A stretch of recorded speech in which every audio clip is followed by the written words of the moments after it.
That's a Buick? Well, get used to that question if you're considering this machine the new LaCrosse. For years, you typically bought one of these if you wanted an affordable car that was big and comfy and demanded little of you other than sitting back and enjoying the plush ride. The Buick shopper is changing, and now with models like this, the brand is targeting a younger, more dynamic shopper than ever. LaCrosse proves it. This has gone from a fairly bland and quiet car that your parents probably drove to a fresh and modern new machine that stands out in a sea of familiar faces. Just walking up and entering the LaCrosse reinforces that this car is now after a new buyer. The look from outside is swoopy, elegant, almost coupe-like, and fairly athletic.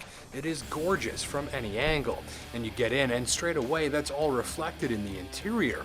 Like the body, the cabin is energized with shapes, sweeping lines, layers of detail, and an authentically modern atmosphere. And once you're comfortably seated, well, you sit low and deep in the cabin. The center console separates the front seats into individual cockpits, and you feel like you're sitting in a great big coupe, not a great big sedan, just like the big dollar four-door coupes from Mercedes and BMW. And the best part? Well, today's shopper is more tech savvy than ever in many ways, and in many ways, this new LaCrosse uses the latest available technology to turn in a driving experience that really sets it apart. And I'm not talking about the radar-guided hazard detection systems like adaptive cruise and lane departure warning and blind spot assist all on board to keep you safe, or this super slick wireless charging port that juices your smartphone without wires using witchcraft when you slide it into this rubberized slot. Heck, I'm not even talking about this high-tech heads-up display that keeps vital information floating like a hologram in front of you at all times. I'm talking about two signature Buick technologies that live under the LaCrosse's skin, and you don't see these technologies as much as you feel or hear them, or actually don't hear them. First is active noise cancellation. In simple terms, using sound-canceling waves played over the stereo, even if it's off, incoming noises are neutralized and intercepted before they get to your ears. This system specializes in reducing dull, droning background sounds like wind and tire roar, and it works in a similar way to the fancy noise-canceling headset I wear while I'm playing Xbox, which blocks out the background. Result, even at a good highway clip and even wearing a set of typically noisy winter tires, this tester was quiet on a level you usually find in a pricier ride. Second, continuous damping control, or CDC. What active noise cancellation does to incoming sounds, CDC does to incoming harshness from the road. The shock absorbers can adjust their stiffness in real time, allowing them to intercept pavement upsets and adapt to all sorts of surfaces on the fly. You get more consistent comfort more of the time and a fine-tuned feel to the way the LaCrosse rides more often. But check this out, since CDC can also work the dampers to keep body motions in check, the LaCrosse delivers a comfortable ride, but without the squishy undulation after bumps you typically get in a big comfy car as it bounces and rebounds over and over again. Whack a bump, a dip, an expansion joint, even if you're mid-corner in most cars and you're going for a ride, kind of getting thrown around a moment until the suspension eventually settles out. Here, you just get a little squirm and that's it. The system effectively neutralizes excessive body motions the instant they think about existing. And you don't realize it maybe, but after hours of driving, you're left feeling more relaxed.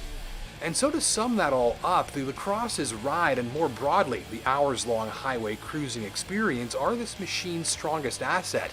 I'd say it even balances its ride and handling equation better than the new Volvo S90 or Mercedes E-Class I drove last month, and those are 70 grand cars, and this is not. The cabin here is an asset too. Feature content is highly relevant, but the overall design and feel of sitting in here is what hits hardest. I love the dual cockpit layout up front and the details, little things like the pass-through under the console or the fact that the power windows operate in complete silence. Little stuff, but it all adds up.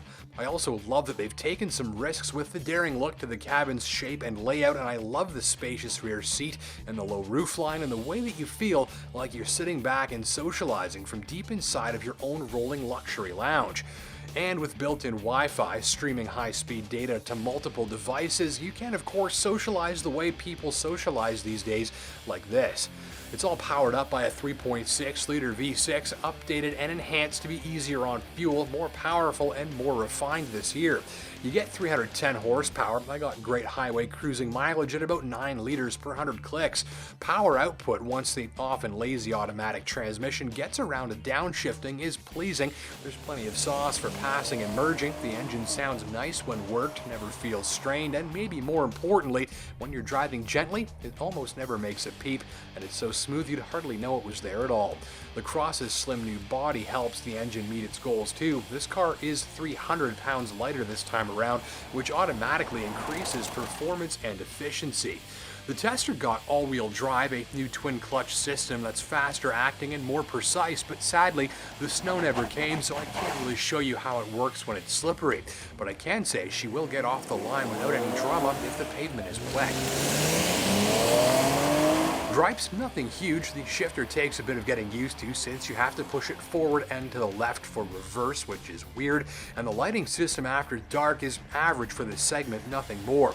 Cross shopping? Give this one a test drive too. The Toyota Avalon is another worthy long-haul cruiser that's more discreet looking, feels roomier, and knows a thing or two about turning in hours of comfy cruising. End of the day, for shoppers after distinctive styling, highly relevant tech, a standout cabin, and an expertly tuned long-haul driving experience that hits above its price point, the LaCrosse is worthy of serious consideration. Thanks for watching.